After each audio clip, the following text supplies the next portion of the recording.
नमस्कार, मैं किरण। आज का सब्जेक्ट है वीज़ा के कितने प्रकार होते हैं। वैसे वीज़ा के बहुत प्रकार होते हैं, मगर हमें जो जानकारी चाहिए उसमें 4 प्रकार के वीज़ा, इसकी जानकारी हम आप सभी लोगों को होनी चाहिए। उसमें पहला वीज़ा होता है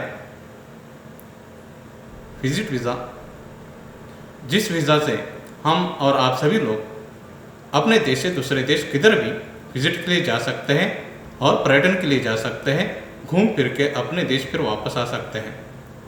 घूमने के लिए जाने वाला जो वीज़ा होता है उसे विजिट वीज़ा कहते हैं।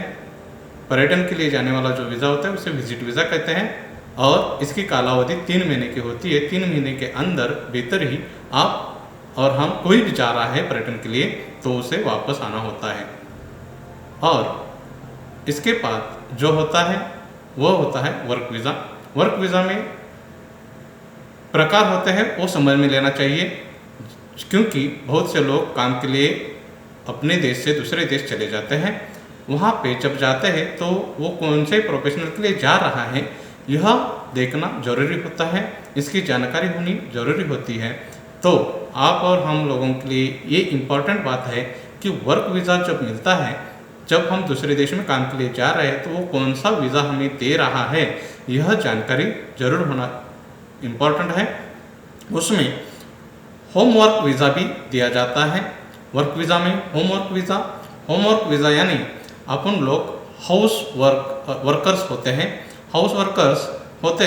हाउस वर्कर का मतलब है किसी एक ओनर ने हम लोगों को बुलाया है उसके हाउस में काम करने के लिए, जैसे भी हाउस बॉय हो, हाउसकीपिंग का काम हो, या साफ सफाई करने वाला काम हो, या खाना वगैरह पकाने वाला काम हो, या वहाँ पे हेल्प के लिए उनको जो चाहिए वैसा काम हो, वह हाउस वर्क का काम होता है।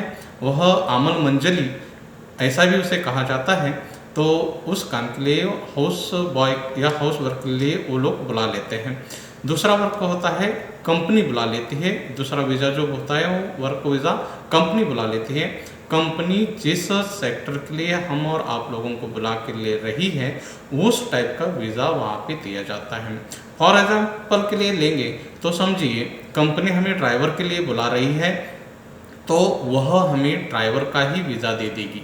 नहीं तो हमें हाउसकीपिंग के लिए बुला रही है, हाउसकीपिंग का वीज़ा देगी। नहीं तो हमें ऑफिस बॉय के लिए बुला रही है तो ऑफिस बॉय का ही वीज़ा देगी। और भी इसमें इम्पॉर्टेंट बात होती है जनरल वीज़ा बोल के। जनरल वीज़ा का मतलब ये होता है कि आपको ऐसा कोई टाइटल नहीं मिलेगा कि आपको कौन सा जॉब दिया जा रहा है। वहाँ पे जो आपको काम दिया जाएगा वह काम कर सकते हैं। कौन सा भी आपको वहाँ कंपनी काम दे वह आपको काम कर सकते हैं। ऐसा वीज़ा होता है, उसे जनरल वीज़ा बोल देते हैं। उसी वीज़ा में आप लोग, जैसे कि आमल वीज़ा भी उसे कहा जाता है, उसी वीज़ा में आप लोग आएंगे तो आप यहाँ पे कौन से भी देश में जाएंगे तो वहाँ पे आपको जो कंपनी काम लगाएगी वह काम आपको करना पड़ेगा। तो ये बात आपको समझ में लेनी ज़रूरत है कि आपने कौन सा वीज़ा लगाया है। आप आईटी सेक्टर के बंदे हैं तो आपको आईटी सेक्टर का ही वीज़ा मिल जाता है।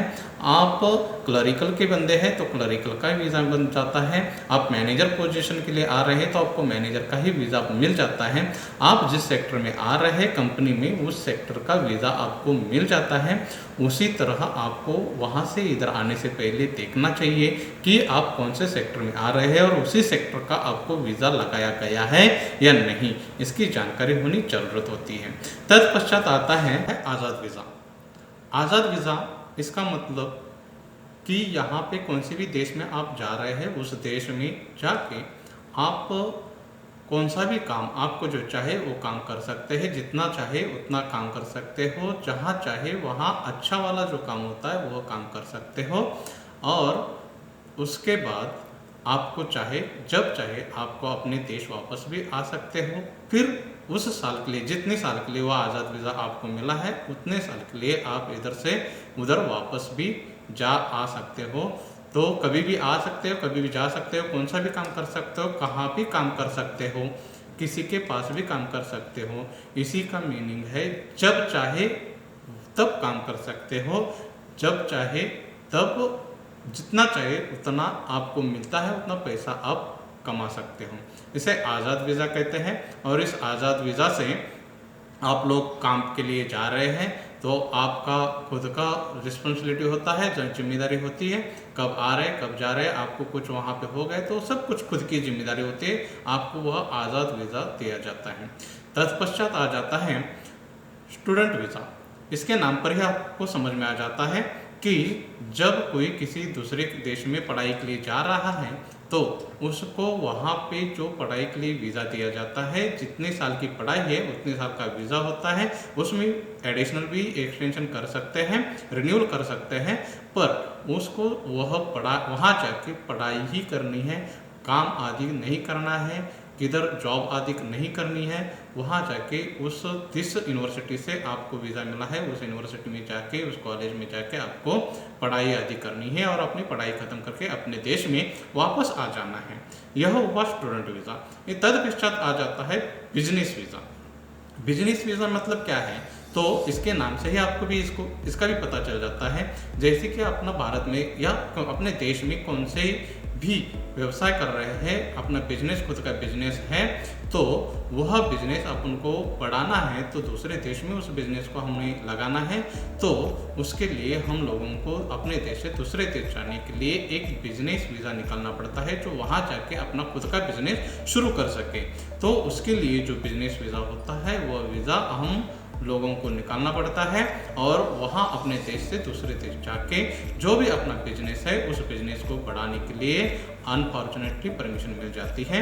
उसके लिए अपना बिजनेस बढ़ाने के लिए जो वीज़ा लगता है उसे बिजनेस वीज़ा कहते हैं और उस वीज़े से जो जाता है वह दूसरे देश जाके बिजनेस ही शुरू कर सकता है और अपना बिजनेस बढ़ा सकता है। इसी तरह यह 4 प्रकार के वीज़ा हमने आपके साथ शेयर किए हैं, जैसे कि visit visa, work visa, student visa और बिजनेस वीज़ा। आपको यह वीडियो अच्छा लगे तो इसे सब्सक्राइब करिए, लाइक करिए और शेयर करिए। नमस्कार।